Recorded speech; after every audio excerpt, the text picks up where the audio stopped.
The following is a class on the Bhagavad Gita as it is, second chapter, texts 7 to 11, by His Divine Grace A.C. Bhaktivedanta Swami Prabhupada, recorded in March 1966 in New York. So these are opulences: wealth, strength, fame, beauty, knowledge and renunciation.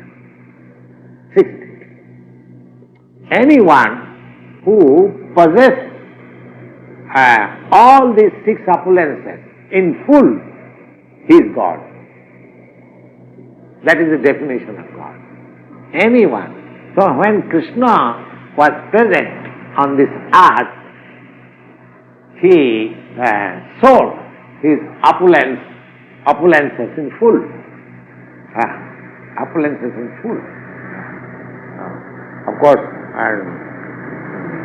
we have got all these historical records about him.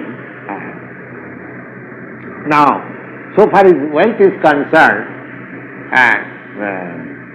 he had 16,108 wives. And for each of them,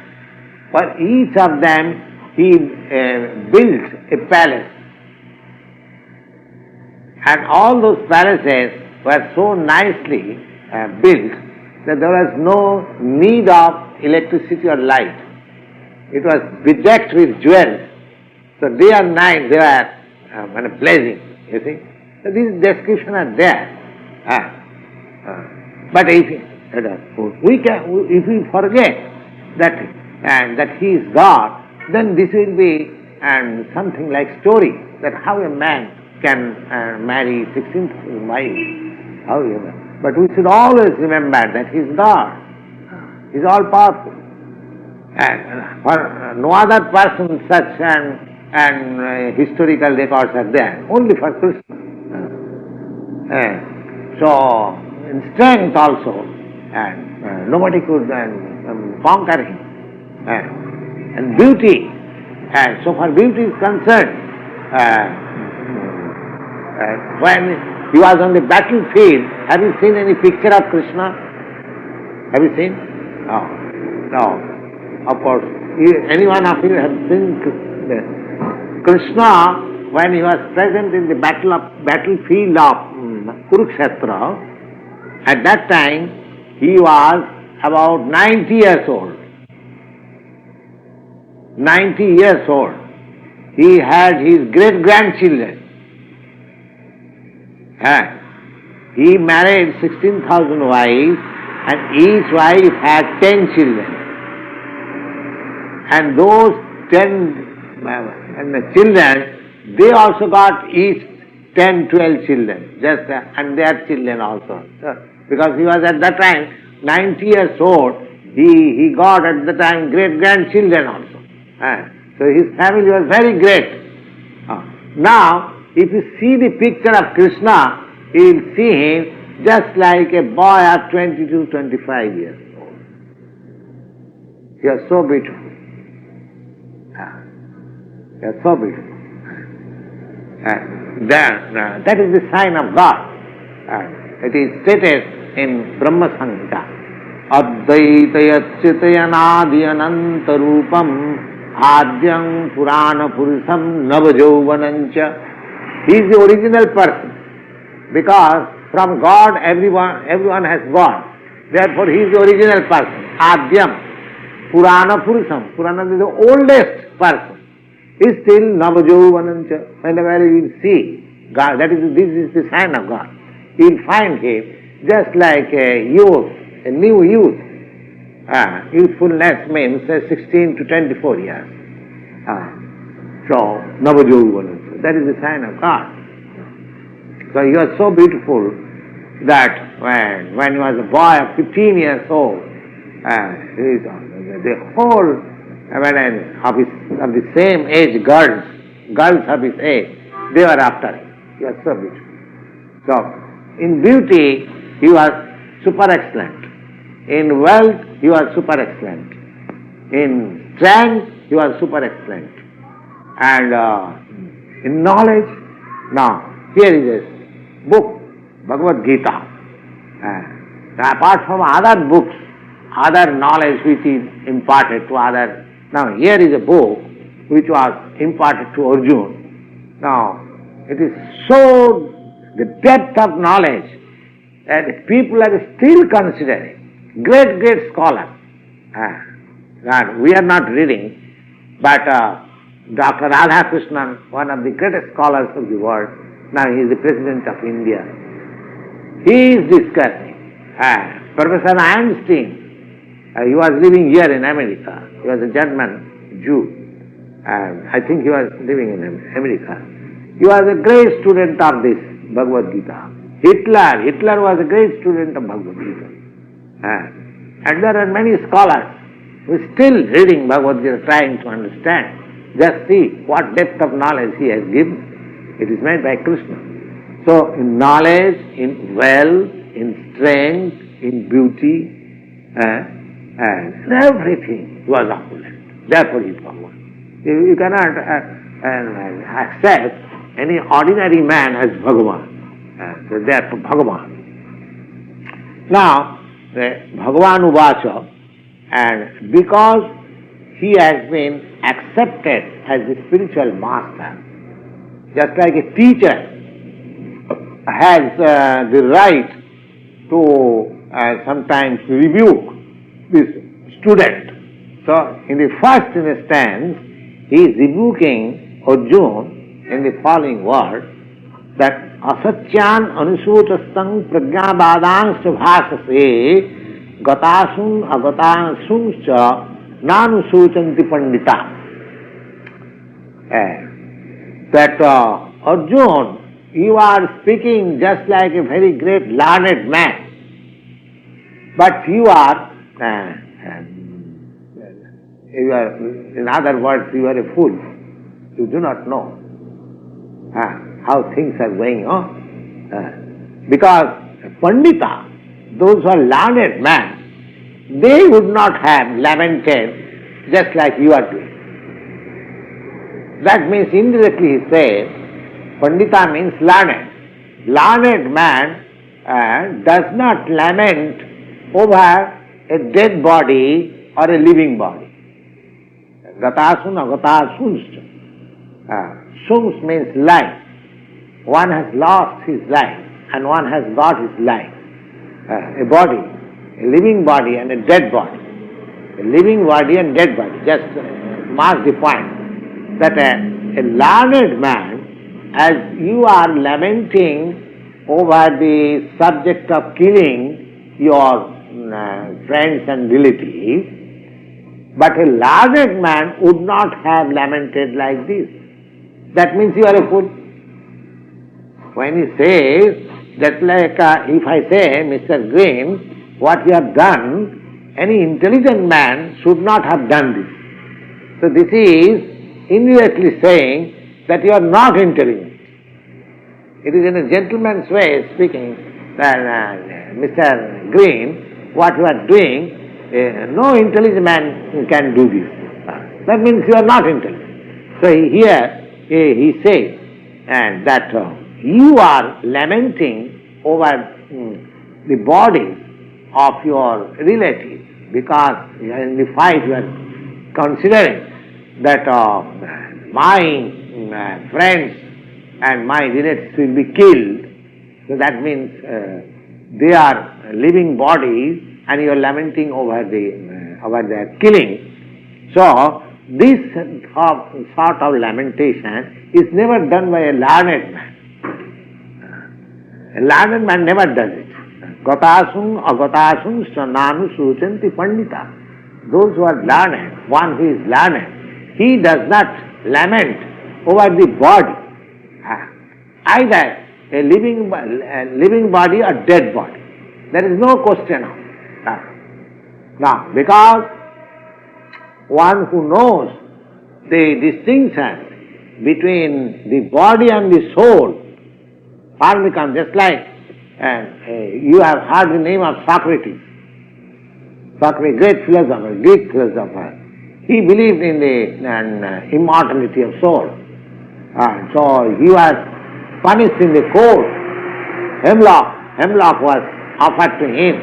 That all right, if you believe the immortality of soul, then you drink this hemlock poison. So he drank. Because he was firmly convinced that even if I drink this poison, my body will be destroyed. By destruction of my body, I am not going to be destroyed. He was convinced. So he did not learn it. So a Pandit, when a learned man must know that this body and soul, the distinction, the difference between body and soul, the body is not soul and the soul is not body. And one who knows, he is learned man. This instruction is given first. So for spiritual advancement, this first knowledge that the body and the soul is different. This body cannot be identified with the soul. You see? The soul is there, but body is not soul. Body is not soul. So every learned man knows it, and we should be. I think we can stop here.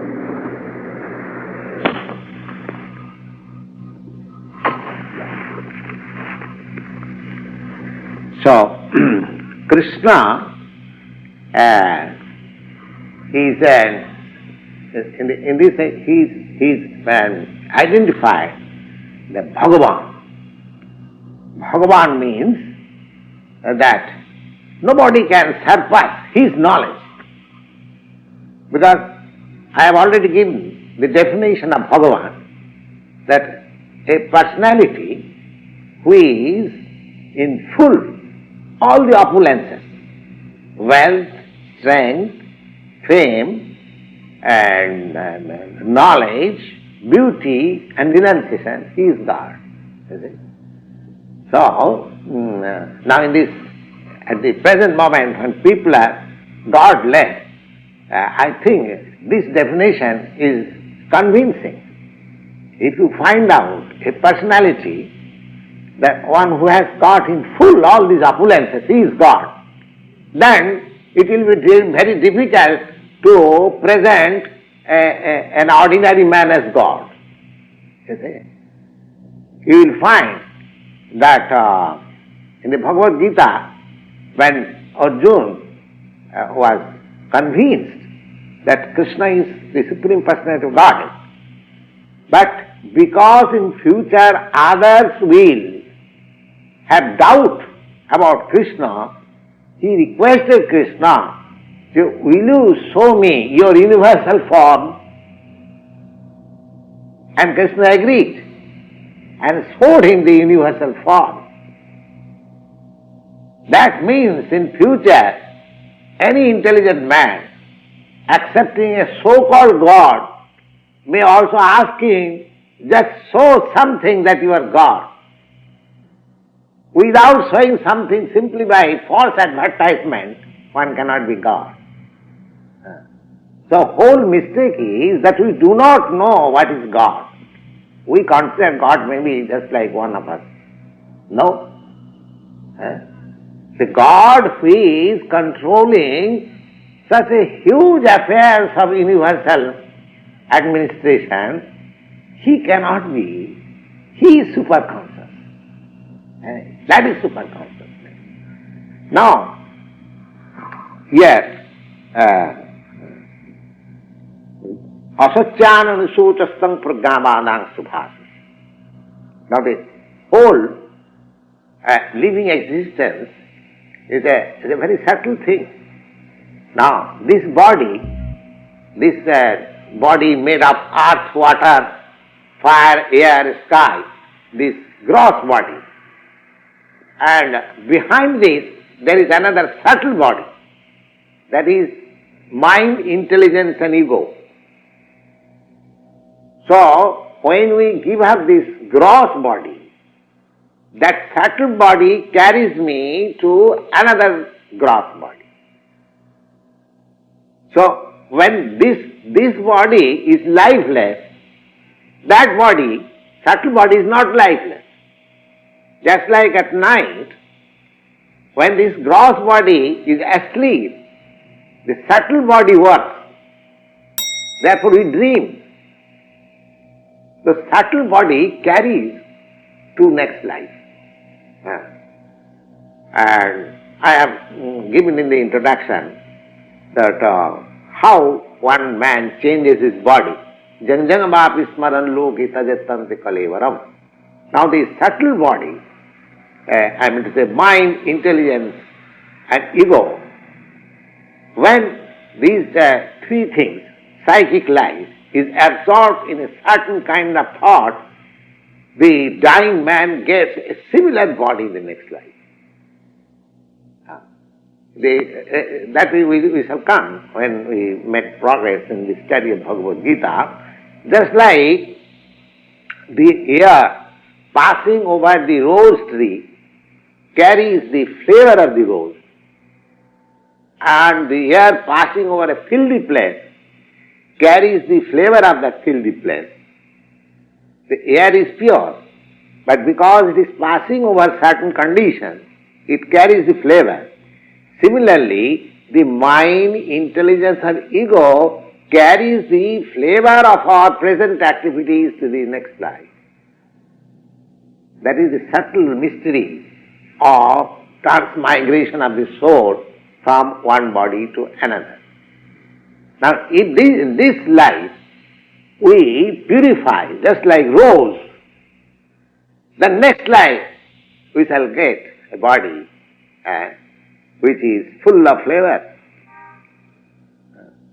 If in this life, if we practice devotion of God, the next life is to become the associate of God. And that Chintamani, Prakarata, we are transferred to that planet. These are simple things. The whole thing is in my head. If I want to be degraded, I can prepare myself in this life for such degradation, in the next life. And if we want to elevate ourselves to the highest perfection of life, as to become one of the associates of God, we can prepare ourselves like that. You will find in an advanced chapter that Janti Deva Brata Devan Pitrim Janti Pitri Brataha. Now we are trying to go to the moon planet. Now here in this life, if we cultivate ourselves with the same thought, the moon planet, that means the moon planet, about moon planet we have to hear and we have to think that I shall go in the such and such place. Unless you hear, you cannot have idea. Just like our friend Mr. Cohen, he has left for California. Now, so far I am concerned, I have no idea of California. Now he has told me that after reaching there, he will write about the description of the place. Now suppose if reading that description of the place, I think of going there. So I prepare myself. Oh, I must go there. So, just like I was describing that Chintamani Dham, what sort of trees are there, and you are very much pleased that I must go there. So we have to hear. Unless we hear what sort of God is, what sort of God's place is, what is the mode of life there, we cannot be attracted. We cannot be attracted. So, yes, they say Gatasum or Gatasumsum. There are two sort of bodies in which we are now entered. Now, suppose this gross body appears to be now dead and gone. But one must know that subtle body has carried him to another body. The subtle body is not lost life. The life is there. So here Krishna says that either of the gross body or a subtle body has to be also left. When you get liberation, that subtle body, that egoistic life has also to be left. Now, at any condition, the body has to be left. So why one should cry for this body? Therefore Krishna says that a learned man does not lament over this body. The whole question that a soul is different from this body, the whole question is solved in one verse. You see, Gatasum agatasumscha nanu suchanti pandita. One who is actually learned, he does not, he has no concern of this body. He is concerned with the activities of the soul. And so, you are speaking of so many things that if these my friends die, their wives will become widow. These are all according to the bodily relation you are speaking. And you are posing yourself, that's like a very learned man, but you are a fool number one. Because your whole conception is on the body. Your whole conception of argument with me was on the body. But you are posing himself just as if you are very learned man. So anyone who has got conception, the identification of this body, he is not a learned man. He is a fool. He may be into the calculation of academic education.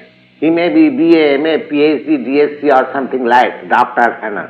But if he has got his identification with this body, he is not a learned man according to Bhagavad Gita. Not only according to whole Vedic literature. This is the first instance. If we want to make progress towards spiritual advancement of knowledge, this preliminary knowledge we must have. That I am not this body. I am not this body. This is the preliminary standing of spiritual knowledge. This is not advancement. This is simply ABCD. ABCD of spiritual life.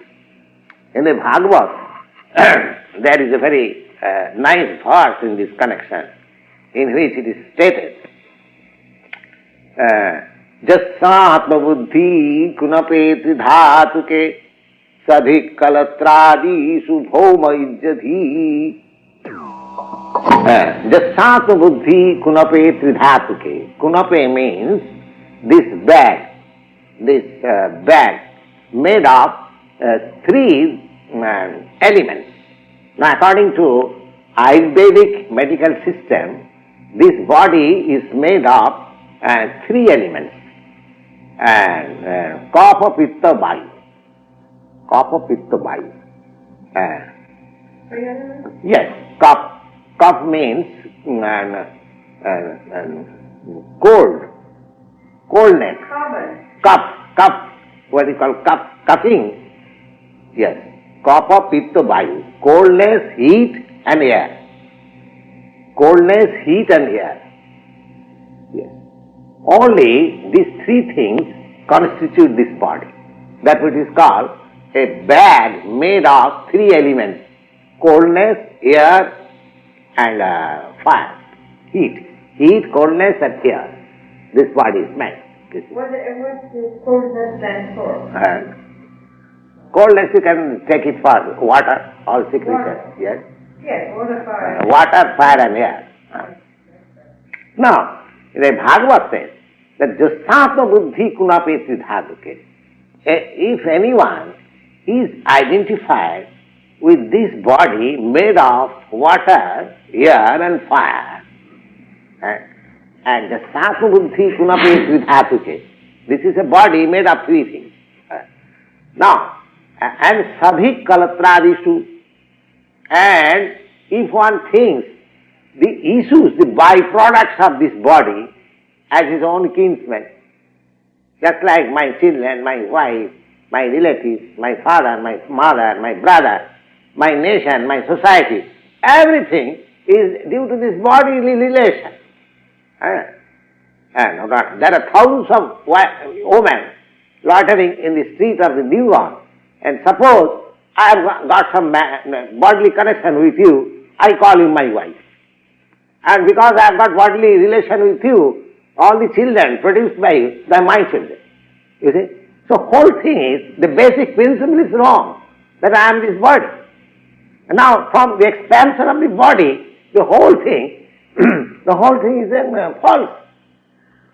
Because I am not this body, so my expansion of body is also not a, but whole world is going on this false impression. The whole world is going on. They're fighting between one nation and another nation because due to this body. So the Sattva Buddhi Kunapetri Dhatuke, one who is identified with this body, which is made of water, fire and air, and the issues from this body as kinsmen and own men, the Sattva Buddhi Kunapetri Sadhik Kalatradi and attachment for such issues, and Bhoma Ijjadhi, and the land from which this body has grown up, that is worshipable. Now everybody is fighting for the land.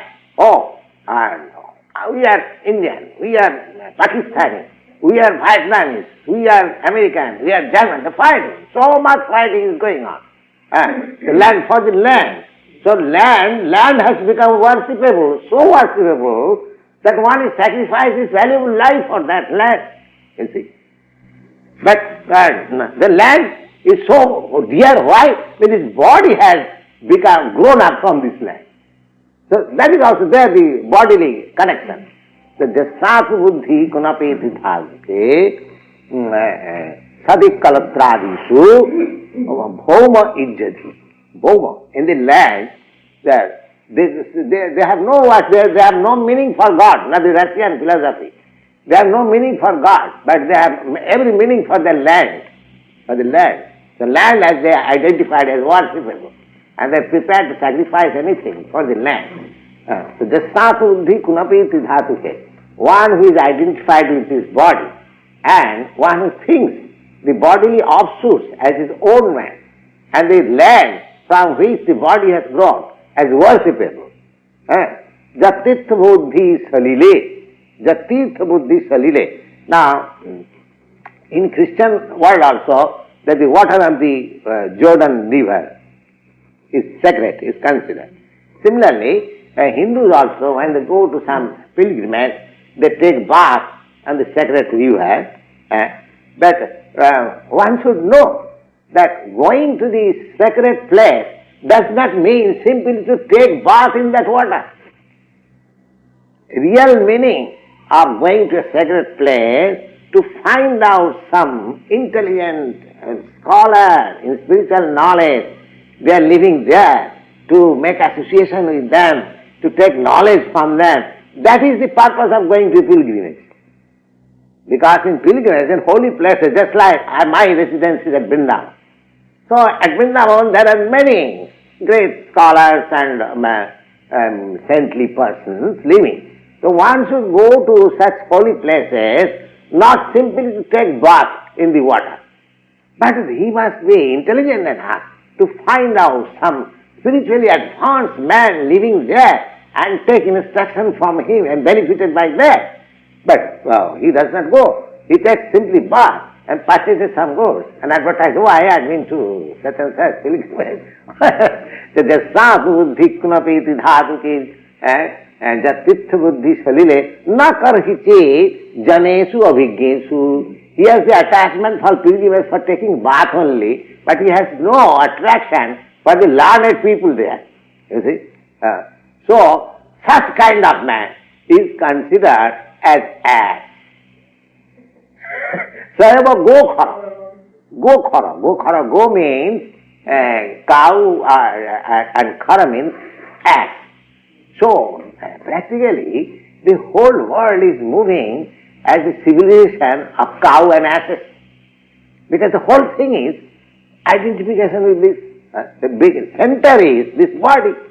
An expansion of the body, the attraction, whole attraction is there. Yes, you want to? Yes, in the places known as secret places, Yes. In sacred places. Yes. Isn't it also the fact that there is more magnetism there because of the meeting of the saints and more advanced?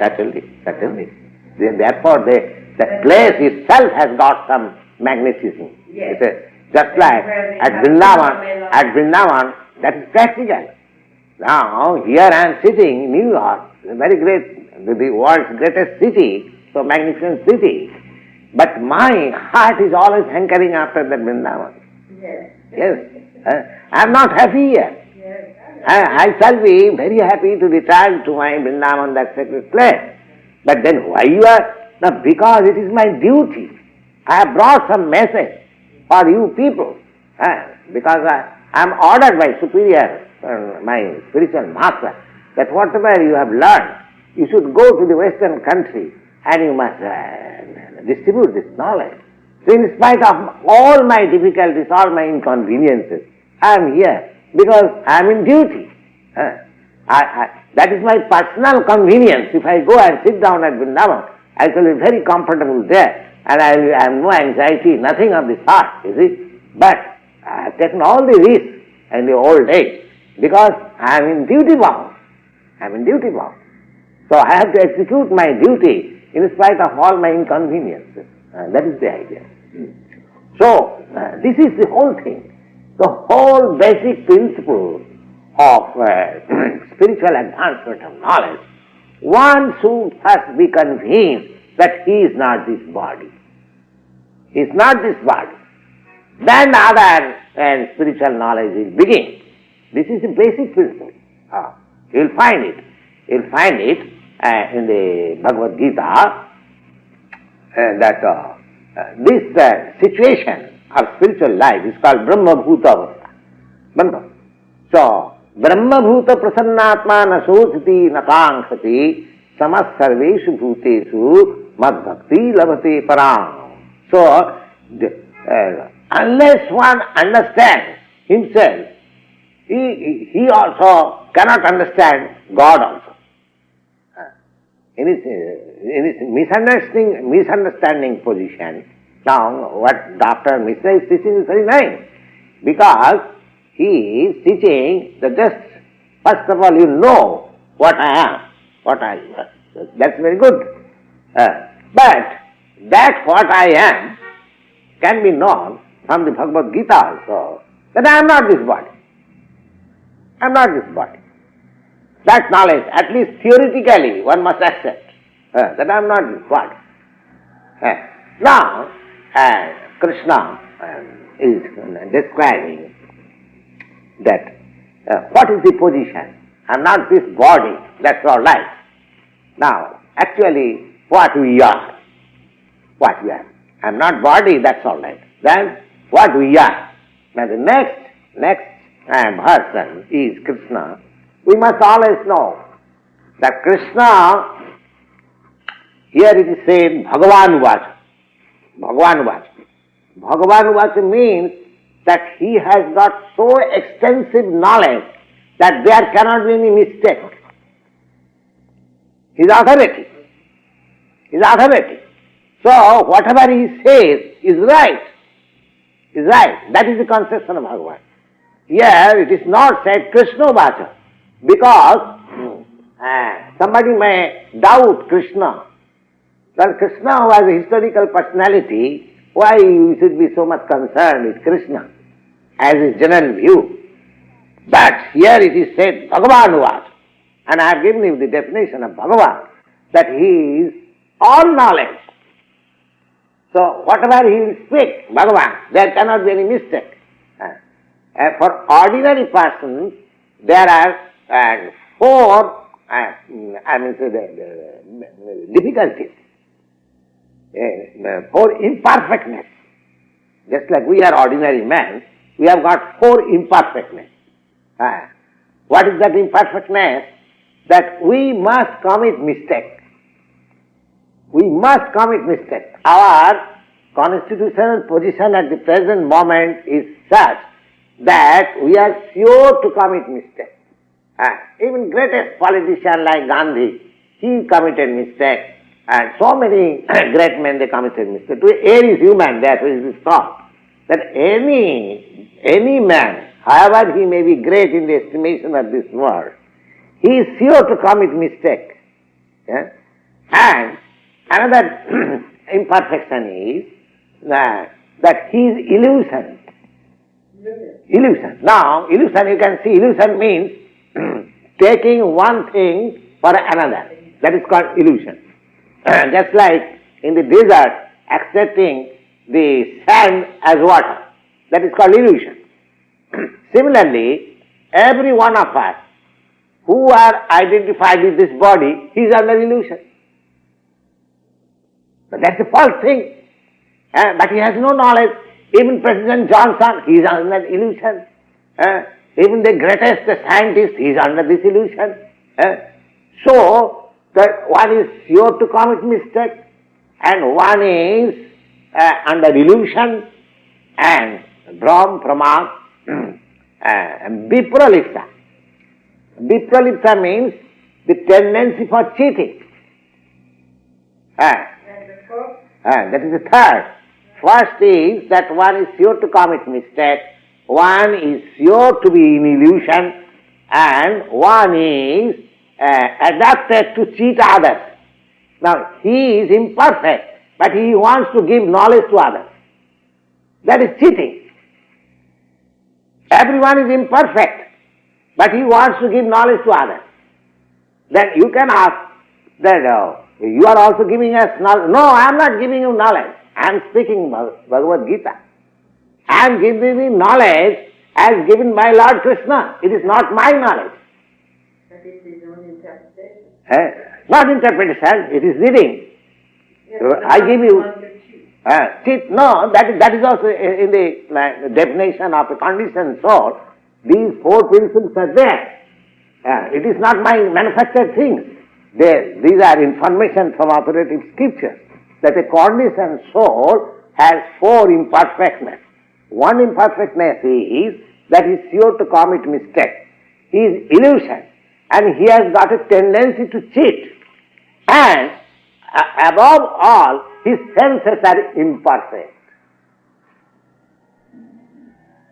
So anyone who is above all these four imperfectness, who never commits mistake, who is never illusion, who never cheats others, and who has got perfect senses, he is God.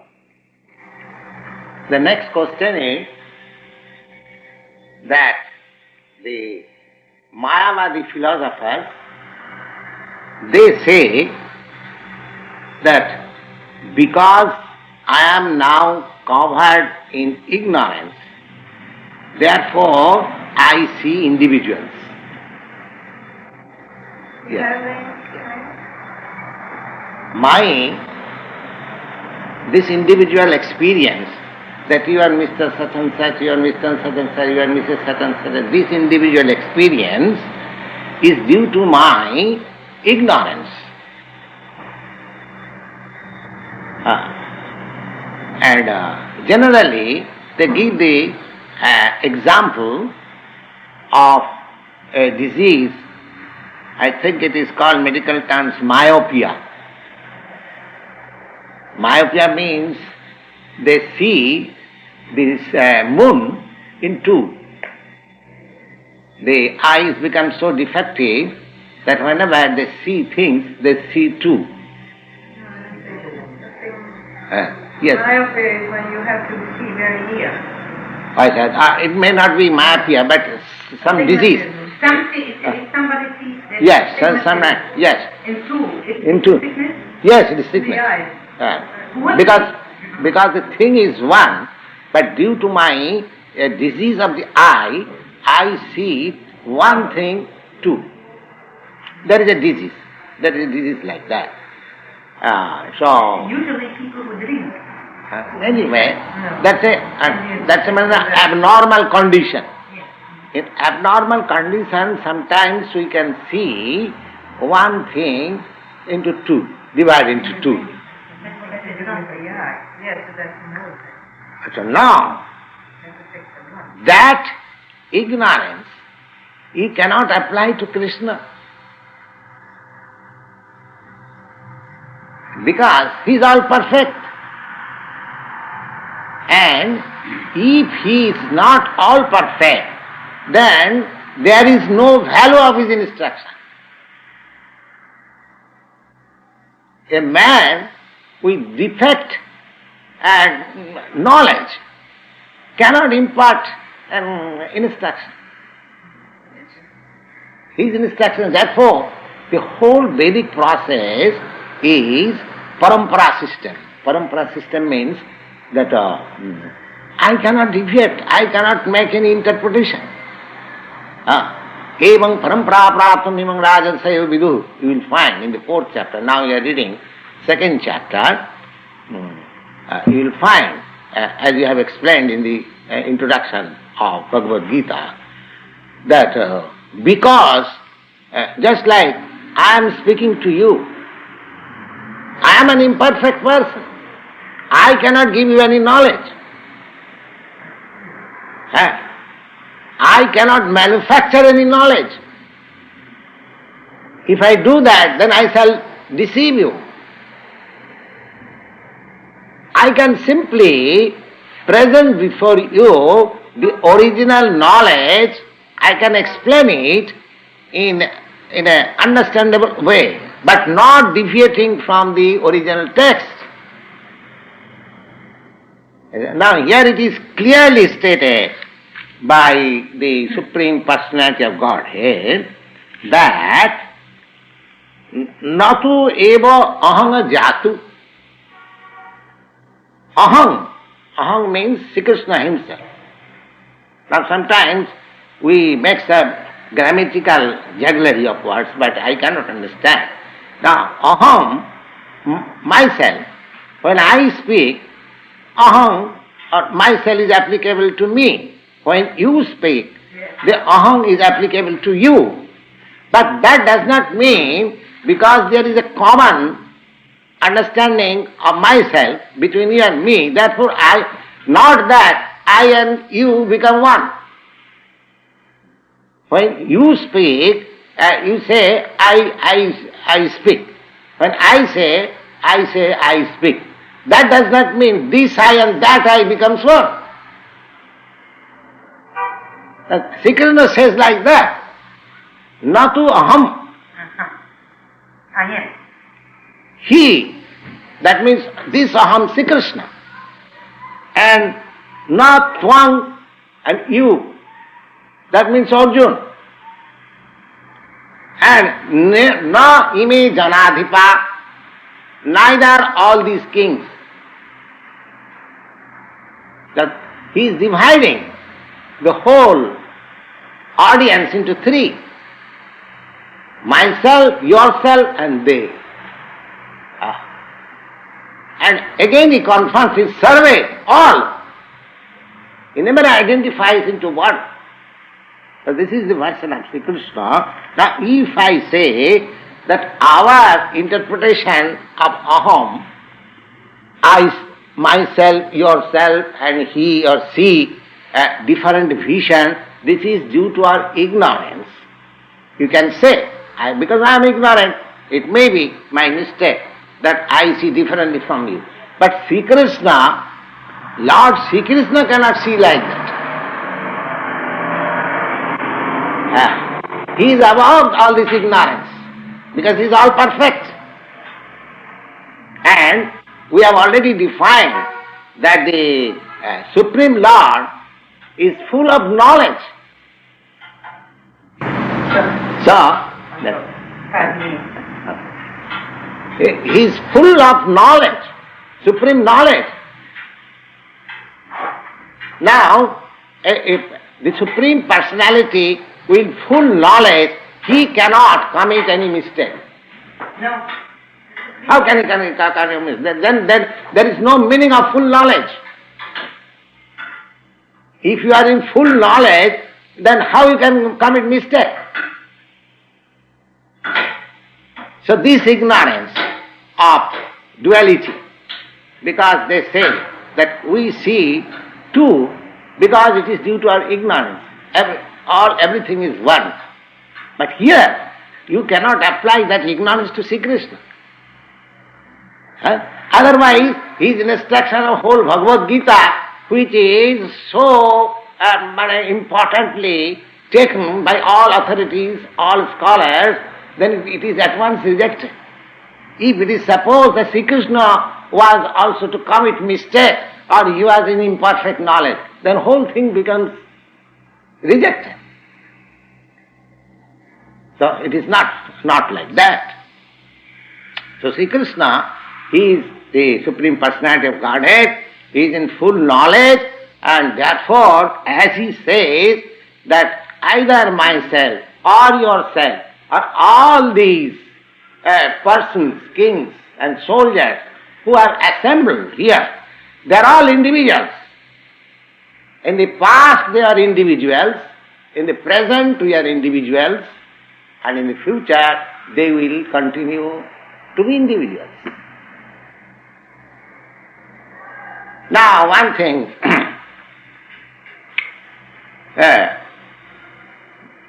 suppose another argument is that due to ignorance, just like an animal, it thinks that there is water in the desert, and they reflect water in the desert. Now, in the desert, due to sun's reflection, you might have experience in the street also during blazing sun, it appears like water.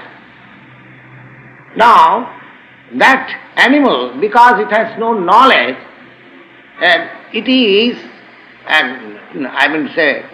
flying towards water in the desert, although there is no water. But a sane man like you and me, or a human being, he knows that there is no water. There is no water. So this direction, that there is water, this mistake is committed by the animal because it has no sufficient knowledge. But a human being who has got sufficient knowledge, he does not commit that mistake.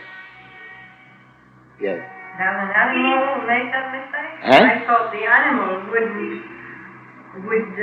this is not see the water that our eyes tell us that there is a mirage in the desert. Yes, I mean to say, any sane man who has got the knowledge that this is only reflection of the sun, it is not water, he will never go there. He knows that it is useless to search water in the desert. Similarly, if Sri Krishna is in full knowledge, he cannot say that in future also we shall all remain individuals. He says that in the future also we shall continue to be individuals. Now, he cannot give thus misdirection. Suppose in the future we shall not remain, after liberation we shall not remain individuals, then that sort of misguidance cannot be given by Sri Krishna. Just like a sane man cannot direct you, just go there is water in the desert. A man with perfect knowledge cannot give you that direction. An animal may go there, that is a different thing. Similarly, when Sri Krishna says that in future also, we all this, yourself, myself and all this, they will keep their individuality. So that is not a misdirection. You want to say anything? Sure, yes. But is that what the Bhagavad Gita says? Yes. Adding a lot to it? Yes. Yes, it is. It is. I'll give you the exact meaning. Na tu eva aham. Neither myself. Aham means myself. Jatu means at any time. At any time means present, past, future. Jatu. Kadachit means at any time. Nasam, not that we did not exist. So, not one, so this aham, myself and yourself, Na ime, neither these, Janadhipa, all these kings, that is plural. Myself, first person, yourself, second person, and this Janadhipa, third person. Nachaiva na bhavishyama. It is not like that in future also we shall not exist like this, myself, yourself and all this. Is it? Survey. Now here it is called survey. They never becomes one. Survey. Survey means all. Plural number. Here is Janadhipa. As they are now plural numbers, myself, yourself and they. Similarly, in future also we shall remain like that. We shall remain like that. Survey. Vayamataparam after this. This is the clear verse now. Number, you can note down, number 12 verse of the second chapter of Bhagavad Gita.